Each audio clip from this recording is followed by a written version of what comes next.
برای خوشبخت بودن نه ثروت لازم است، نه مقام، نه قدرت و نه وجاهت. خلق خوش و قناعت کافی است.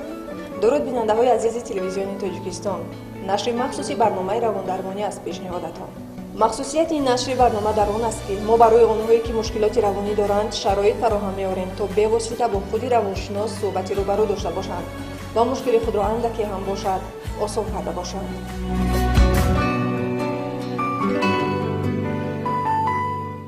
جفت جوان با همدیگر مناسبت خوب ندارند، یکدیگر را تماما نمیفهمند و دائما نزاع میکنند. اینجا البته تاثیر اطرافیان نیز هست. این اویله جوان در حال پشتخوری قرار دارد.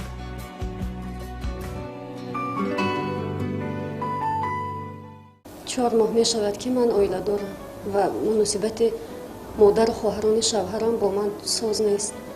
فقط زوروریشان را نسبت من نشان میدهم. سبب مناسبت بد بودنشون را من نسبت خودم نمیفهمم. مقصدشون را من نمیفهمم.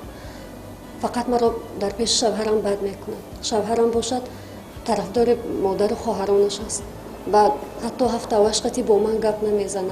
اویله های جوان وقتی که به خانه شوهرشان میروند، دختران جوان بعضا آنها که مهارت و ملکه زندگی یک جوره که ندارند در یک حالتی میافتند که بعضا خودشون نمیدانند که چیکار کنند، چون که همه چیز برای آنها نو است. آدمانی نو، محیطی نو، شرایط نو زندگی و بعضا خودشون گفتم ممکن است تصادفی کارها میکنند.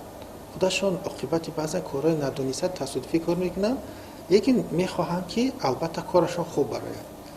لیکن وقتی که ما باید درک کنیم که هر وقتی که ما مهارت و ملکه نداریم، تجربه نداریم، یک کاری میکنیم خطایی میکنیم.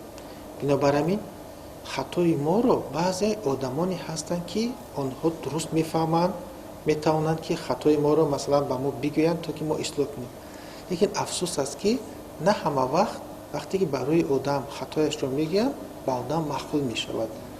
مثلا اگر که مثلا اهل اویله شوهر یا مادرش یا خواهرش و کسی دیگری نباشد، وقتی که خطای شخص را میگن میخوایم نمیخوایم به ما سخت میرسد. مثلا با دختر جوان، کلین جوان باز این سخت‌تر میرسد. در اصل کمبودی که شما ظاهر کرده شاید در حقیقت باشد. شاید شما نفهمیده این خطاگیر رخ دادید، مثلا خوراکتان کمی شورتر برآمد، یا اینکه مثلا آشتان لنج برآمد، یا اینکه مثلا باز کاری دیگر کردید با اونا پسند نیامد. وقتی خطاگیر شما را میگن شما باید پیش از همه با اونها خیلی وانمود کنید که شما از آنی که خطاگیر رو گفته شما مثلا دلگیر نیستید، خفه نشدید. برعکس حتی رحمت میگید که شما را درست میفهمید، شما مرا خطایم رو میگید تو اینکه من اصلاح کنم تا اینکه در آینده تکرار نکنم گفته.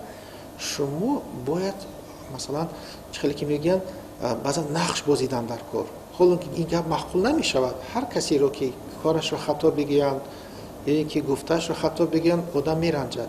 لیکن شما باید نقش بازید، چنان نقش بازید که به اونها پسند بیاد. چون که بعضی آدمانی که همین تیز به یک محیط دیگر وارد میشوند با اهل اویله پسند میبینند. لیکن وارد شدن شما به اویله دیگری علاقه گفتم استوار آسان نیست. این یک مشکلی است، یک پرابلم هست. بنابراین شما همین پرابلم کن حل کردید، شما وارد شده استید به اونجا. بنابراین شما باید در همین حالت بسیار آدمی همین گفتم که سخندان و خوش چکچک و خوشگپ و گفتم که خوش معامله باید باشه. بعضا همین خطاگی اونها رو ببخشید، به اعتبار ندید. مثلا از گپی اونها، از کبی گفته اونها بعضا به سبب بی سبب خودتون مثلا خوش قبول نکنید. برعکس روی خوش کنید، روی مثلا مناسبتی خوش کردن گیرد. اگر همین قدر شما با اونها مخولتر میشید، تیزتر مخول میشید، پسند میبینید. این یکی از مشکلی که چرا چون این حادثه رو میدید. اصلا شما این رو درک کنید که این حادثه تنها با شما روی نمیتید. این حادثه قریب به همه کلین جوانی که با اویله نو وارد میشود همین خیلی است و باید با خصوصیت پسیکولوژی خودش با یک اویله دیگری علاقه برپا شده وارد شده است. باید کوشش کند مبارزه برد که این اویله استوار او را قبولش کند، که اثبات کند که وی قسم ترکیبی همین اویله است و گفتم که اعضای ارزنده همین اویله است.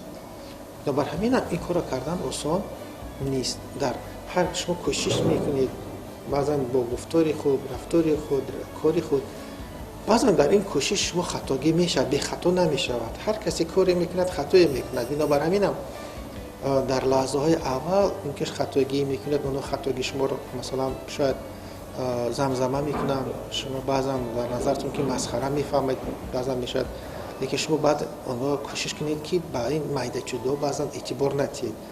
چخیلی که میگن پسیخولوگا بعضا در زندگی برای اونی که مناسبت های بین آدما خوب شود بعضا گذشت رو کردن در کار، بعضی کمبودی های ناچیزی خیلی آدما رو بخشیدن در کار است و اونها اعتبار دادن در کار نیست، خود مبارزه بردن در کار است که مناسبت شما باید خوب باشد. این یعنی دیگرش که شما باید یک چیز رو درک کنید که چرا مثلا مناسبت شما یک بار خوب نشد. چون که هر یک عائله وقتی کلین نام میکنه یک چیز، یک در همون کلین یک چیزها رو انتظار است، یک رفتار رو انتظار است، یک کارها رو انتظار است، یک تام استریوتیپ خودش رو دارن، یک ابراز سوبژکتیو خودش رو دارن. کلین باید این خیل باشد، کلین باید چنین باشد. لیکن وقتی شما وارد میشوید شاید همون ابراز شما، رفتار و گفتار عمل شما با اون چیزی که اونها انتظار بودن موافقت نمیکند. همین موافق نآمدنی که شما با همون ابراز سوبژکتیوی که اونها تیار بودن، انتظار بودن، این باعث زیاده شدنش ممکن است.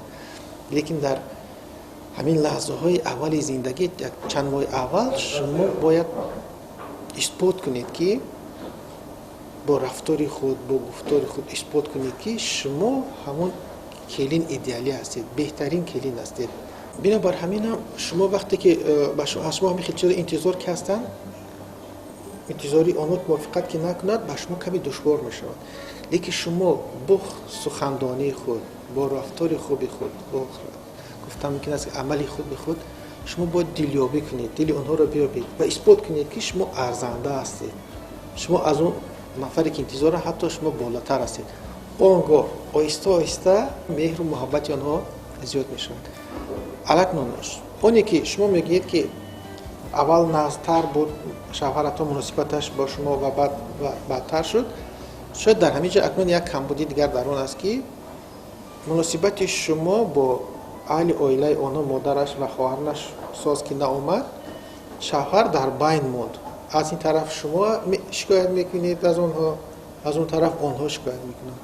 بنابراین شوهر در مابین میموند، نمیدوند که طرفی کی رو بگیرد.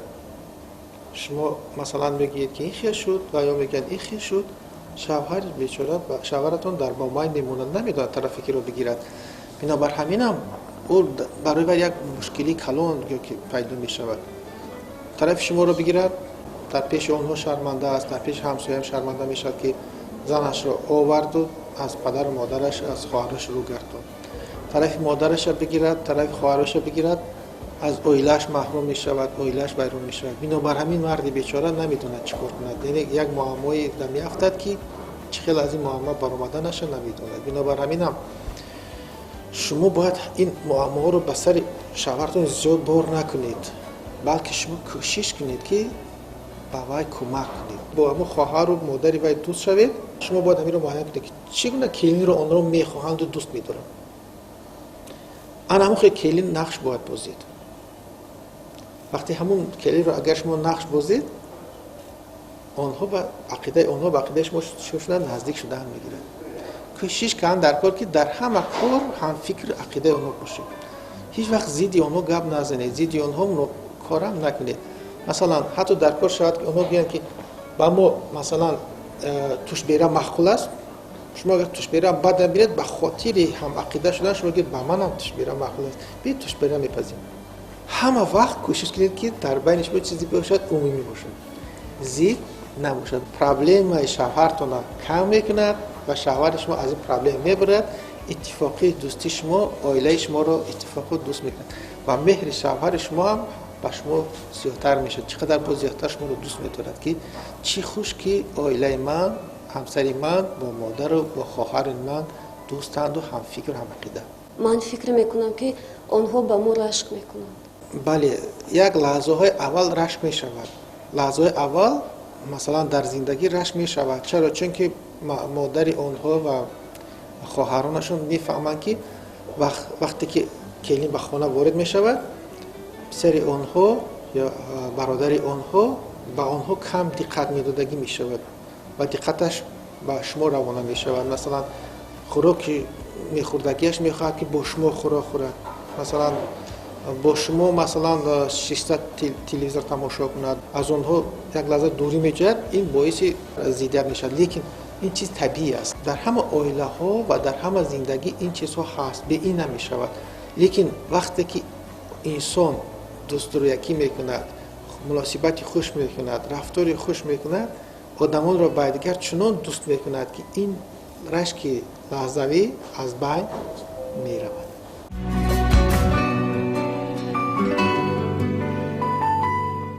همسرم با مادر و خواهرم معامله خوب ندارد، آنها را احترام نمی‌کند.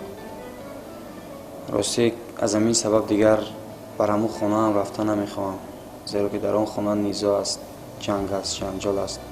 از نیزای آنها گلگیر شدم، نمیدونم چیکار کنم. با همین سبب پیش شما آمدم که یگان مصلحت مفید دهید تا که عائله جوان هستیم، نه طول 4 ماه شد زندگیمون رو نمیخوام که عائله‌مون ویران شود. در حقیقت من شما رو میفهمم. حقیقتا عائله های جوان وقتی که تشکیل میشوند با یک قطار مشکلی ها روبرو میشوند و عائله شما هم که اکنون 4 ماه که وجود دارد، البته این لحظه هایی هست که شما در این لحظه ها باید گفتم ممکن است با حساس باشید، با احتیاط باشید، با صبر و تحمل باشید. چرا؟ چون که شما هم اونقدر تجربه خوبی زندگی ندارید، همسرتان هم جوان هستند، تجربه ندارند و آنها به خطاگی راه دادنشون ممکن است. و از طرف دیگر شما فهمید که این مشکلی فقط در سر شما و همسرتان نیست. شما که در عائله با پدر و مادرتان و خواهرتان زندگی کنید، در سر آنها هم یک قطار مشکلی ها هست. مثلا آنها هم باید این رو درک کنند، آنها فهمند که با عائله آنها یک آدمی نو وارد شد و هر در این عائله وقتی که یک کسی نو وارد شد، خود آدمی وارد شونده یک قطار وظیفه عهده‌داری ها دارد و هر یک نفر عائله هم وظیفه عهده‌داری خودش دارد و هر یک کس باید نقش خودش رو درست باید بازی کند. اگر طرفا که نقش خود رو درست بازی نکردن، همین نفری نو در عائله وارد شویش یک قطار مشکلی ها را میبرد. چطوری که از سخنان شما معلوم شده است، همین خیلی مشکلی ها هم در عائله شما شده است. مثلا کلین فکر میکند که او را باید همه احترام کنند، مادرتان فکر میکند که کلین او را باید احترام کند، خواهرتان فکر میکند که او را احترام کند. شما انتظار هستید که اونها باید دیگر دوست باشد تا اینکه خوشبختی عائله شما شود. لیکن ما باید این رو درک کنیم که در عائله نه اینکه فقط ما را فقط احترام کنند، ما در برابر این فهم باید دانیم که ما هم وظیفه دار هستیم که کسی را احترام کنیم. مثلا باید کلین هم مادر شما را هم خواهران شما را، در نوبت خود مادر شما هم باید کلین جوان را باید احترام کند، خواهران شما هم باید را احترام کند. در اساس احترام طرفین اونگاه دوستی و یکدیگر فهمی میشد. بنابر همین این رو البته اکنون از نگاهی گفتم میکنه است که علمی اثبات کرده هستند که هر کسی که اگر وظیفه عهده‌داری خود رو اجرا کند، یعنی اول احترام کند بعد احترام رو انتظار باشد، اونگاه همه کار خوب میشود. لیکن بعضا در زندگی ما خودمون نفهمیده به خطاگی راه میدیم. شاید از طرف کلین هم خطاگی روی داده باشد، شاید از طرف خواهران شما هم خطاگی روی داده باشد. لیکن وقتی که کار تا این درجه میرسه، شما باید همچون مرد خانه ای را درک کنید که کمبودی از یک طرف نمی شود. کمبودی یک طرفه تا این درجه آمده نمی رسد. کمبودی در هر دو طرف می شود. کمبودی هم در عائله همسر شما می شود، هم در خواهران شما می شود، هم در مادرتان. بنابر همین شما در عائله باید یک نقشی رو می بازید که هم همسرتان و هم مادر و خواهران خود رو میتونید به دیگر آنها رو بپیوندید. بنابر همین نقش شما بسیار مهم است. در برابر همین اگر شما کمی خطاگی کنید، کمی مثلا سبکی کنید، برعکس میتونید اونها رو تماما از دیگر جدا کنید. بنابر همین هم شما باید سخت با احتیاط باید کار کنید در گفتار و در رفتار. مثلا وقتی که همه اهل عائله یک جا جمع هستند، شما باید نشان دهید که من همه شما رو برابر دوست می‌دارم و احترام میکنم. آنها فهمند که مهر و محبت شما به همه برابر است. برای شما پستی بلندی وجود نداره. مادرتون رو بسیار دوست می‌دارید، خواهرتون رو دوست می‌دارید، احترام می‌کنید، زنتون رو دوست می‌دارید، احترام می‌کنید. همه به شما عزیز و مهربان هستند. وقتی یک جا که هستیتون، همه اونها رو مهر و محبت باید نشان تید و هیچ وقت در بین اونها فرقیت نمونید که مثلا من تو رو زیادتر دوست می‌دارم، لیکن این رو کمتر. این خیلی باید نباشه. برابر باید باشه. یعنی شما باید مهر و محبت هم به مادر و خواهران دارید، هم به عائلتون دارید. در حضور آنها یکی اونها رو بالا و پایین باید نمونید، یکی رو تعریف دیگر رو تنقید نکنید. باید همه اونها رو تعریف احترام کنید، نشان دهید که من همه شما رو برابر دوست می‌دارم. لیکن وقتی که علاهیدگی می شود، مثلا در علاهیدگی با مادرتون، خواهرتون وقتی هستید و همسرتون نیست، شما باید با آنها شد که من شما رو زیادتر دوست می‌دارم، احترام می‌کنم. من زندگی من، خوشبختی من شما هستید و به شما من نمیتونم. گفته اونها رو دوست دارم، احترام کردن در کاری که در برابر اون که لیکن من به دستگیری شما نیاز دارم، منو دستگیری کنید. گفته از اون انا میخواد باید مناسبت کنید. وقتی که باز در علاهیدگی به نزد همسرتون میبینید، در اینجا باید همین مناسبت کنید. به همسر که من تو رو دوست می‌دارم، من تو رو احترام میکنم. خوشبختی من اون است که تو وقتی که با پدر و مادر من، با خواهران من دوست هستی. بگذار که بیموند که امکان دهیم که من خوشبخت شوم. خوشبختی من در همین است. انا میخوام اونها رو فهمونید که من با شما هستم، لیکن من آرزو دارم، هوس دارم، خوشبخت میشوم اگر همه شما با دیگر چی باشید؟ دوست باشید. من شما را یکی رو بالا دیگر که پایان کرده نمیتونم. برای خوشبختی من همه شما در یک جایگی در کار هستید. وقتی که شما با اونها همین چیز رو میفهمونید، اونها هم بعد این رو درک میکنن.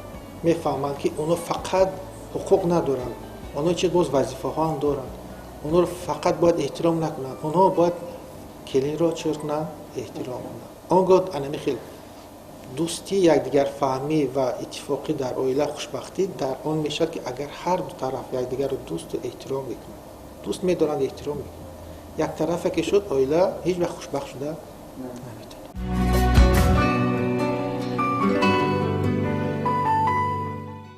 маслиҳати равоншинос ба ҳайати ин оилаи ҷавон чунин аст. شما عائله نو برپا کردید و هر یک عائله نو البته بعضی مشکلی ها دچار می شود و تجربه کافی که ندارید، بعضا نمیدونید چیکار باید کرد و چطور از این مشکلی برآمد. لیکن شما یک چیز رو باید درک کنید، شما باید دستگیر یکدیگر باشید، کوشش کنید به یکدیگر مدد کنید. مثلا در منوچهر باید به شما کمک کند تا اینکه در بین شما و اهل عائله‌شان یکدیگر فهمی شود. شما باید غمخوار منوچهر باشید. بنابر همین شما تصور کنید که در یک قایق هستید که هر دویتون میتونید که این قایق رو به سمت درست روانه کنید تا اینکه از این بحران مشکلی زندگی برایتان. شما باید مددگار یکدیگر باشید. اگر یکدیگر را دوست دارید و به خاطر یکدیگر بعضا گذشته باید کنید، بعضا مشکل هم باشد، بعضی گفتم ممکن است که مشکلی رو پس سر کنید، لیکن کوشش کنید که عائله‌ای که شما برپا کردید عائله رو باید مستحکم نگاه دارید. اساسش آن است که با مصلحت کار کنید، دستگیر یکدیگر باشید. فهمید که اگر شما با یکدیگر اتفاق باشید، یکدیگر را کمک رسونید، همه مشکلی حل می شود.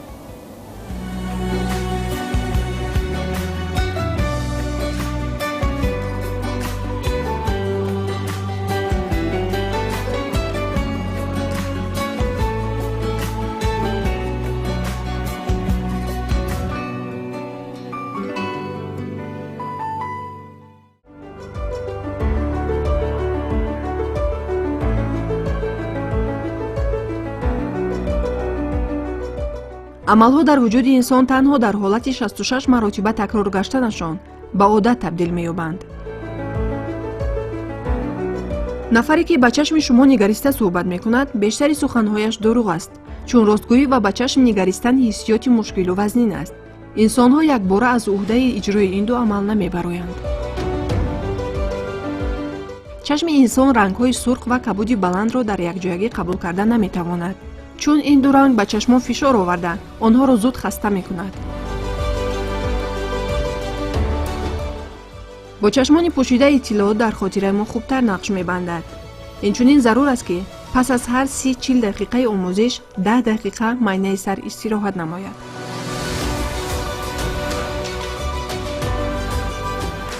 олимон исбот намуданд ки майнаи сари инсон дар ҳолати хоб низ фаъол аст ва ҳодисаҳои тӯли рӯз ба амал омадаро кордкард намуда худ интихоб мекунад ки кадоми онҳоро дар хотир гирад ва чиро фаромӯш кунад. ҳолати хоббинӣ ҳам аз ҳамин ҷост. агар шумо хоҳед ки маводи хондаатонро хуб ба хотир гиред, пас аз мутолиа зуд хоб равед.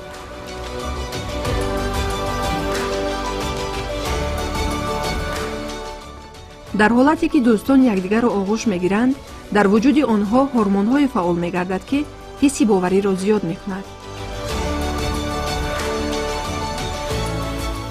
фикрҳои гуногун дар шаб майнаи шуморо аз хоб боз медоранд. пас онҳоро рӯи коғаз нависед. ин ҳолат ба майнаи шумо оромӣ мебахшад ва зуд хобатон мебарад.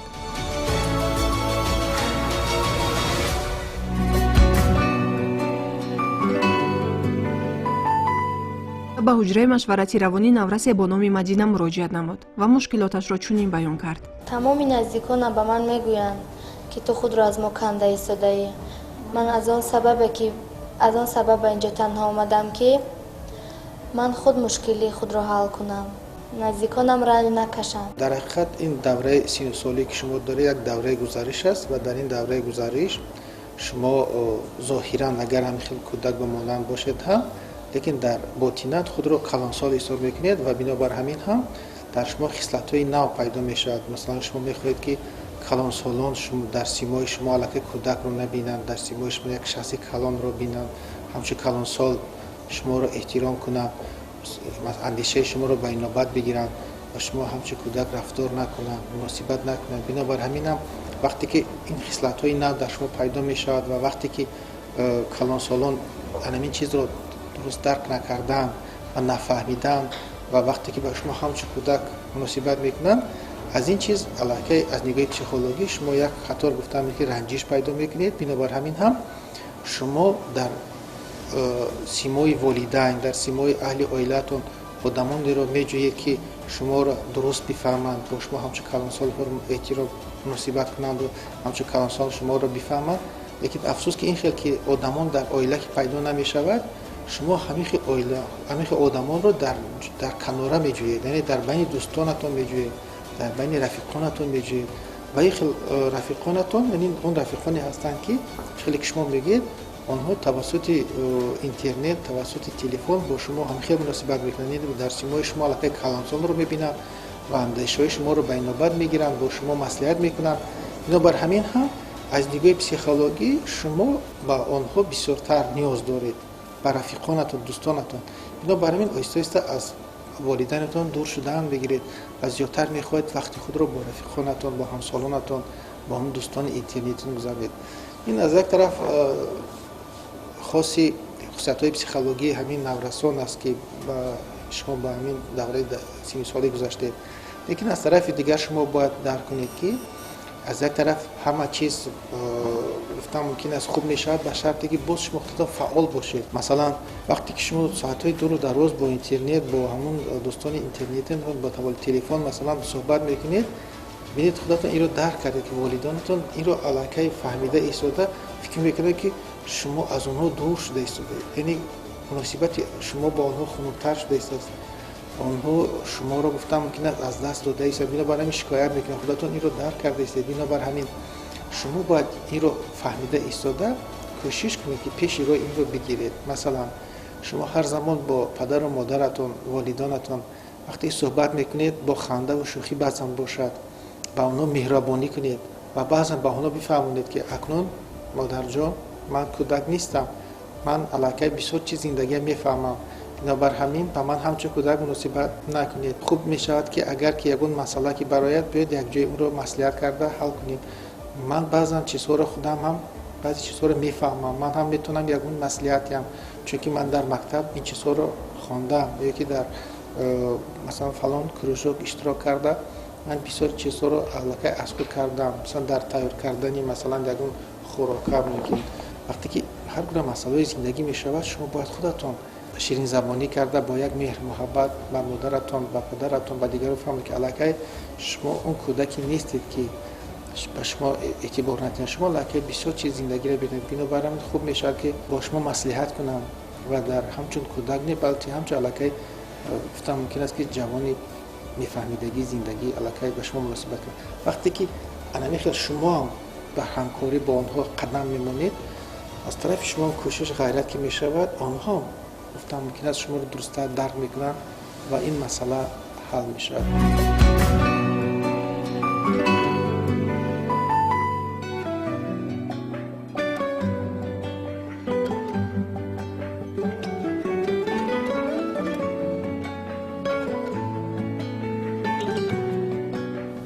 махфул аст мадина боз кадом ранг ба шумо махфул аст? нишон ман ба нишон статин дуруст. баъди ин кадом ранг махфул аст?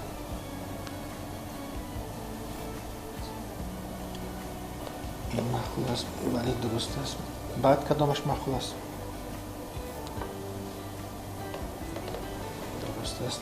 баъд аз ин чорта кадомаш махфул аст? дуруст аст.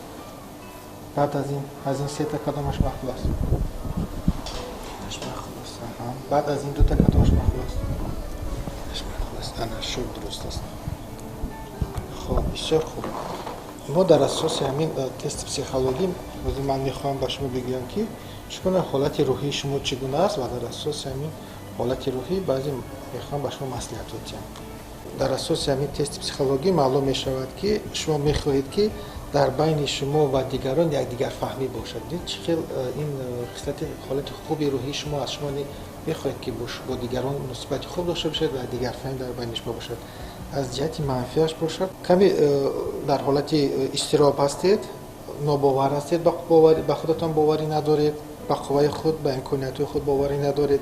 لیکن هیچ گپ نیست، درست است. حقیقتا هم بعد این صحبت ها، بعد این مصلحت ها ما اگر که مثل گفته ما اگر رفتار کنید و مصلحتان نوش به نوبت بگیرید، در مناسبت شما با پدر مادرتان البته یک دگرگونی میشد و فکر میکنم که مناسبت شما خوبتر خواهد شد.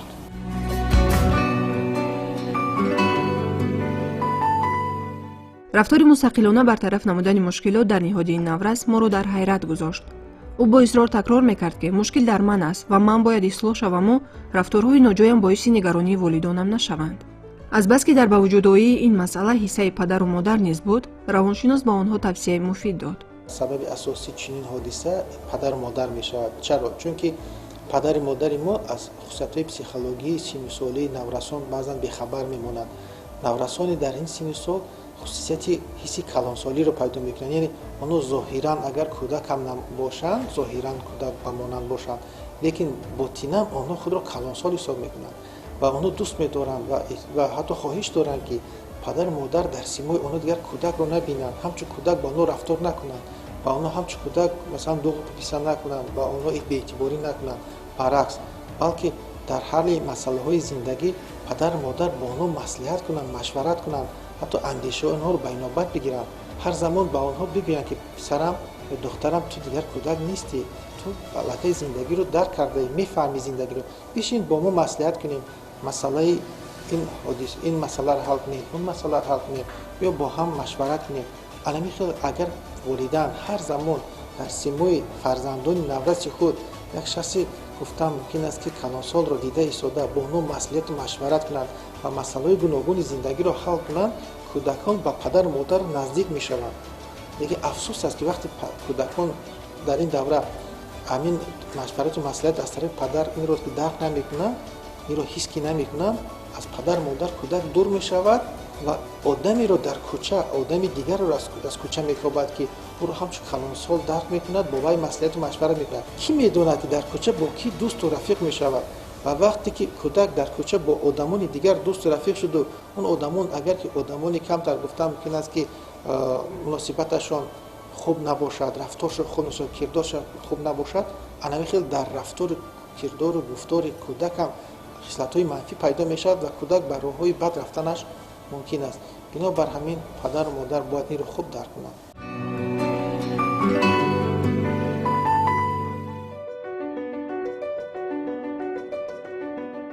одатҳои бад аз қабили тамокукашӣ ва кӯчагардӣ ин наврасро ба ҳуҷраи машваратӣ равонӣ овард. ӯ мехоҳад аз ин рафторҳои ноҷояш даст бикашад, аммо намедонад чӣ тавр.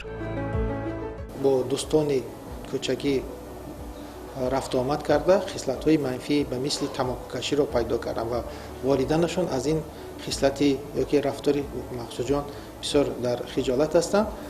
лекин бояд мо фаҳмем ки сабаби асосии сар задани ин ҳодиса боз дар ҳамон аст ки падару модар дар симои махсуҷон ҷавони гуфтам мумкин аст аллакай ба камол расида, яъне аллакай калонсолро надида ҳамчун кӯдак ба вай рафтор карданд, андешаи ӯро байнобар нагирифтанд, бо ӯ маслиҳату машварат накарданд, муносибати хуб накарданд ва оҳиста оҳиста меҳри махсуҷон аз падару модар дур шуда истода, меҳраш ба кӯча равона шудааст ва дар кӯча бо дӯстони пайдо карданд ки онҳо ба тамококӯшу майл доранд ва бо онҳо шишту хез карда дар симои онҳо дар суҳбат ба онҳо он чизе ки вай зарурат дошт, яъне ки мехост ки ӯро ҳамчун калонсол ҳамчун бишносанд ва мехост ки ҳамчун калонсол бо вай маслиҳату машварат кунанд.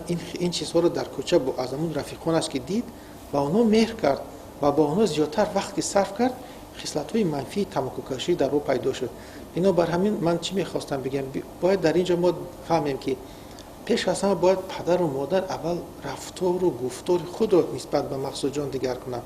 агар ки рафтору гуфтори падару модар дигар шавад, яъне дар лаҳзаҳои гуногуни зиндагӣ бо махсуҷон маслиҳату машварат кунанд ва гуфтам мумкин аст ки ҳама масъалаҳои зиндагиро ҳал кунанд, дар симои махсуҷон не ки кӯдак, балки як ҷавонро бинанд, як шахси комилро бинанд, як калонсолро бинанд ва маслиҳати машварат кати суҳбат карда агар масъалаҳои зиндагиро ҳал кунанд, он гоҳ дар дили махсуҷон меҳр зиёд ба оила пайдо мешавад, ба падару модар зиёд мешавад ва он аз ҷураҳои кӯчагие ки ба хислатҳои манфиро доранд аз онҳо дур шуда ва эҳсоса хислатҳои манфиам аз ӯ дур мешавад ва роҳи дурусти зиндагиро албатта пайдо мекунад. албатта ин ҷо волидон низ гунаҳкоранд, чун нисбати фарзандонашон бетаваҷҷӯҳӣ намуданд, бахусус дар давраи гузариш аз синни кӯдакӣ ба ҷавонӣ, ки ин давраи буҳрониро наврасон хеле сангин ва таъсирнок пушти сар мекунанд.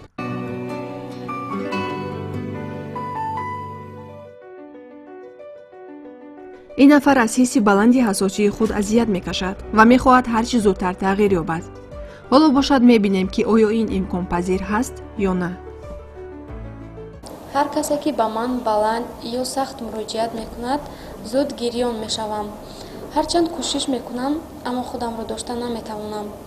ман намехоҳам ин гуна бошам. читавре ки дар илми психология исбот карда, одамон гуногун мешаванд ва як гурӯҳи одамон аслан онҳоро меланхолик мегӯянд. ин одамоне ҳастанд ки дар муносибат бо дигарон бисёр боэҳтиёт ҳастанд, кӯшиш мекунанд ки ҳеҷ касро озор надиҳанд, ба ҳеҷ кас бадӣ накунанд, ҳамаро эҳтиром кунанд ва дар баробари ин интизор ҳастанд ки дигарон ҳам ба онҳо ҳам хел муносибат кунанд. лекин мутаассифона баръакс аст. баъзе одамон дар ивази ин қадар некию, ин қадар ғамхорӣ, ин қадар гуфтам мумкин аст ки сифатҳои олии инсонӣ ки дар меланхолико дида мешавад, одамон дигар аз ин мавқеъ истифода бурда нисбати онҳо баъзан сахткапӣ мекунанд, баъзан гапҳои қабеҳ мегӯянд, баъзан доду фиғон мекунанд ба сарашон, баъзан гуфтам ки овозро баланд мекунанд. анамин вақте ки инсон худаш ба дигарҳо дигар хел муносибат мекунад, бо нияти нек, бо муносибати хуб мекунад, бо умеде ки дигарҳо ҳам нисбат ба ӯ ҳам хел эҳтиром кунанд, лекин инсон дар ивази ҳамин хел эҳтироми баланд, муносибати хуб, вақте ки ҳамин хел дағалиро ёки гуфтам мумкин аст ки фишорро, доду фиғонро нисбати худ вақте мебинад, дар ҳамин ҷо интизори ӯро асаби ӯро норам мекунад, яъне ӯ дигар чизро интизор аст, яъне муносибати хубро интизор аст, лекин баръакс одамон нисбат ба вай дағалӣ мекунанду муносибати сахт мекунанд. анамин ба ҳам дигар мувофиқ намекунад ва ҳамин чизро асаби ҳамин меланхолико бардошт намекунад, ки шумо ба ҳамин гурӯҳи одамон дохил мешавед. бинобар ҳамин ин боиси зарбаи рӯҳӣ мешавад ба шумо ва дар чунин ҳолат афтидан паст шумо хоҳ нохоҳ рӯ ба гирия, рӯ ба ғамгинӣ мезанед. албатта ҳолати рӯҳии шумо дар ҳамин ҳолат каме вазнитар мешавад, дилатон хунук мешавад, дилмонда мешавед, ин чиз сахт ба дил мегирад, аз он одам меранҷед ва дуру дароз дар худ ин чизро нигоҳ медоред. албатта ин рафтор аз шумо вобаста нест, аз дигарҳо вобаста аст ки чунин ҳолат мешавад. шумо ҳама чизи хубро мекунед, ҳама кори даркориро мекунед нисбат ба дигарон, лекин афсус ки дигар одамон баръакс рафтор мекунад. Бинобар ҳамин ҳам шумо як қатор гуфтам ки дар ҳолати ногувор меафтед, чӣ кор карданатон намедонед. ҳатто дар ҳайрат мемонед ки чаро одамон чунин гуфтам ки бедил ҳастанд, як сангдил ҳастанд.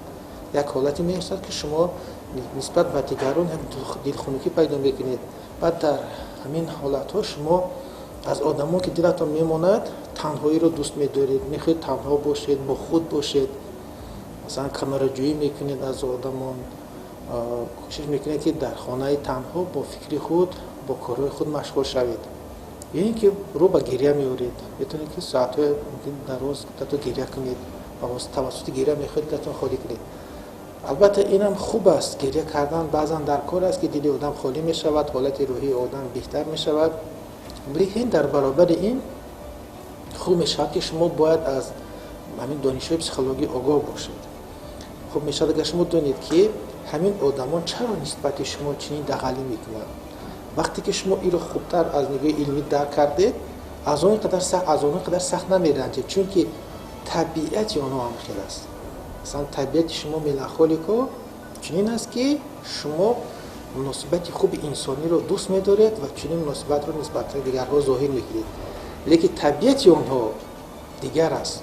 онҳо чунин гумон мекунанд ки аз ҳама боло дар олам онҳо ҳастанд. онҳо ҳеҷ касро бояд аз худ зиёд эҳтиромам накунанд. заруратам надорад боло бардоштан ёки эҳтироми дигарҳо бояд онҳоро ҳурмат кунад, эҳтиром кунад.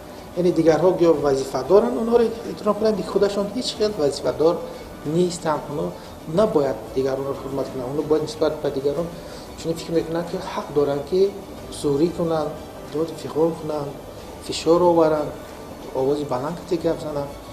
анамин хислатҳои манфии онҳо аст ки табиати онҳо аст ки чунин рафтор мекунанд. вақте ки инсон аз нигоҳи илмии психологӣ инро дарк кард, аз дигарон камтар дилаш мемонад, чунки ин айб дар ӯ нест. айб дар хислати манфии ӯ аст ки бо ҳамин хислати манфӣ ӯ таваллуд шудааст. агар ин гуна муносибат аз ҷониби волидон ба ман рух диҳад, бояд ман дар ин ҳолат чӣ кор кунам? дар ҳолате ки волидайн чунин рафтор мекунанд, мо боз ҳам бояд зиёдтар эҳтиёт кунем. дар ҷавонӣ инсон ба қадри кофӣ фозилу оқилу доно нест, чунки гуфтам ки ҳаҷми донишу маҳорати малакаш кофигӣ намекунад ки худро дарк кунад, дигаронро дарк кунад ва ҷавоби кофӣ бидиҳад. лекин ба ҳар ҳол мо бояд ин маълумотҳоро дошта бошем. масалан мо бояд донем ки дар баробари сухан гуфтани падару модар нисбат ба мо, масалан суханашон агар ноҷамъ бошад, мо агар ки масалан гапгардонӣ карда бо баландтар овоз бароварда хоҳем онҳоро масалан пеши роҳи онҳоро бигирему, онҳоро баръакс гапашонро гардонему, онҳоро худамон насиҳат кунем, ба онҳо ин чиз боз махлул намешавад. ин мисли боз ҳамоне аст ки мо ба оташ гӯё ки равған пошидем. лекин вақте ки онҳо гап мезананд, наврасон ҷавонон бояд кӯшиш кунанд ки дар сари қаҳру ғазаби онҳо сухани онҳоро набурида ҳар замон ишора кардан дар кор ки бале ман шуморо мефаҳмам, гапи шумо дуруст аст. бо ҳамин ишораи сарҷумондан, баъзан бо ибораҳои бале дуруст аст, мефаҳмам, дуруст аст, мефаҳмам, сарҷумондан, мо нишон медиҳем ки падару модари мо ҳақ ҳастанд. ва тамоми он гапе ки дар дил доранд, эмотсия ва ҳиссиётҳое ки дар дил доранд, онҳо ҳамаша мегӯянд. гуфтанд ки тамом ки карданд, гуфтам ки дилашон холӣ ки шуд, баъд ҳамаи гуфтам ки аламашон тамом ки шуд, онҳо баъд ором мешаванд. баъди ором шудан пас як лаҳза интизор мешаванд ки фарзанд дар ҷавоб чӣ мегӯяд. анамун вақте ки онҳо ором шуданду ҳамаи аламашон берун баромад, баъди ҳамин аллакай онҳо гапи шуморо гӯш мекунанд ва ҳатто хафаам намешаванд ки чӣ мегӯед. лекин дар ҳамин ҷо ҳам фарзанд набояд аз сухани оне ки шумо нодуруст мегӯед, шумо ноҳақ ҳастед, ман бо шумо розӣ шудан наметавонам гуфтан, ҳам нодуруст аст. аслан одами фозилу оқилу доно ҳеҷ вақт дар баробари сухан кардан аз калимаи ибораи не сарф намекунад гапа. масалан не шумо намефаҳмед манро, не шумо ҳақ нестед гуфтан дуруст нест. шумо бигӯед бале модар, бале падар, шумо ҳақ ҳастед, шумо дуруст мегӯед, ман шуморо мефаҳмам. ҳамин гап таъсири сахти психологӣ дорад. این گپی که هم من شما را میفهمم شما درست میگی گفتم، پس معنی اون دارد که آنها با شما هم فکر هم عقیده علاقه میشن. وقتی که شما از اول وقتی آنها گپ رو میگن انتظار هستن که شما با آنها راضی نمیشوید و مثلی که در محاربه مثلا دو نفر با شمشیر رو مثلا سپر یکدیگر رو پیشواز میگیرن، دو نفر یک عقیده هر خیلی دارن، انا میخیل هستن. در بحث آنها کوشش میکنن که گپ‌های سخت‌تر و قبیح‌تر به هم صحبتشون بگن. قریب هم صحبت رو اول گوش نمیکنن. لیکن وقتی هم صحبتی که مهارت بلندی سخنرانی داشته باشد و مهارت بلندی همین دانش معاشرت پسیکولوژی داشته باشد، این رو باید دانسته استعداد در اول باید امکان دهد که اونا همه گپشون رو بگوین، دلشون رو خالی کنن. وقتی خالی که کرده حتی آخر اونو اوف هم بعضن میگن، اوف گفتن خیلی یکی خیریت بعضن میگن، نشون میدین که تمام شد گپشون، همه علمشون بیرون برآمد، همه عقیدهشون رو گفتن، فکرشون رو گفتن.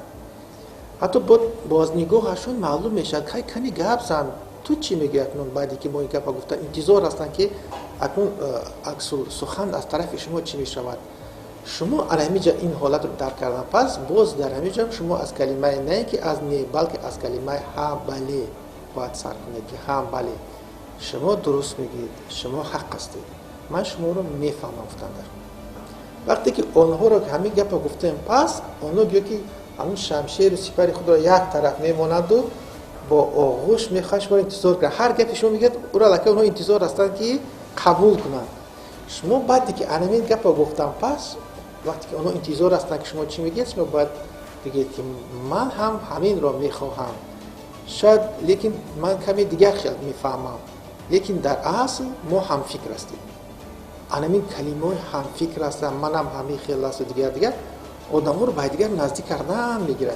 باید گفتن در که منم میخوام که در آینده خوشبخت باشم، منم میخوام در آینده مثلا دانش بگیرم، من معلومات بگیرم، یک جای کاری کنم، زندگیم خوب شود، منم این رو میخواهم، منم با شما راضی هستم. گفته هر زمان کوشش کردن در کار، اول گپای آنها رو تصدیق کردن در کار که آنها راست میگن، درست میگن، حق هستن و در برابر گپای آنها رو تصدیق کردن، گپ خود رو موقع خود رو با آنها فهموندن در کار که منم میخواهم که همین خیل باشم، لیکن من میخواهم باز در برابر این که نه اینکه در اونجایی که شما میخواید در اونجا تحصیل دارم، بلکه در دیگر دانشگاه تحصیل کنم، نه اینکه خانه‌نشین شم، بلکه یگون کار کتی مشغول شده کسب هنر بگیرم. اصلا شما فکر نکنید که مثلا فقط در یک عائله شما هست همین خیلی که پدر و مادر از فرزندها عقیده‌شون فرق میکنند. در تمام دنیا، در تمام خلق و ملت ها پدر و مادر از فرزندها عقیده‌شون فرق میکنند، چون که در بین یک مسافه کلان این وقت است. سن سال آدمان سن سال گوناگون عقیده گوناگون دارند. پدر و مادری که مثلا از شما 15 سال 20 سال حتی 30 سال کلانتر هستند، اونا یک عقیده دارن، یک فهمش دارن، جهان بینی دارن، شما دیگر عقیده و دیگر جهان بینی دارید. بنابر همین دو عقیده جهان بینی با دیگر و با دو گوناگون رو با دیگر نزدیک کردن فقط با واسطه گذشته‌ها شدنش ممکن است. با دیگر باید شما نزدیک کنید.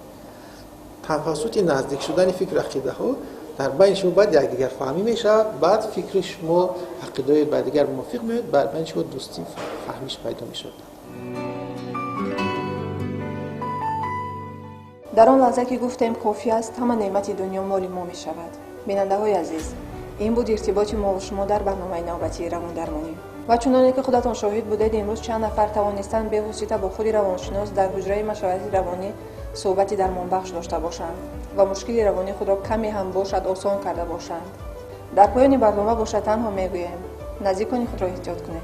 تا دیدار دیگر، سلام باشید.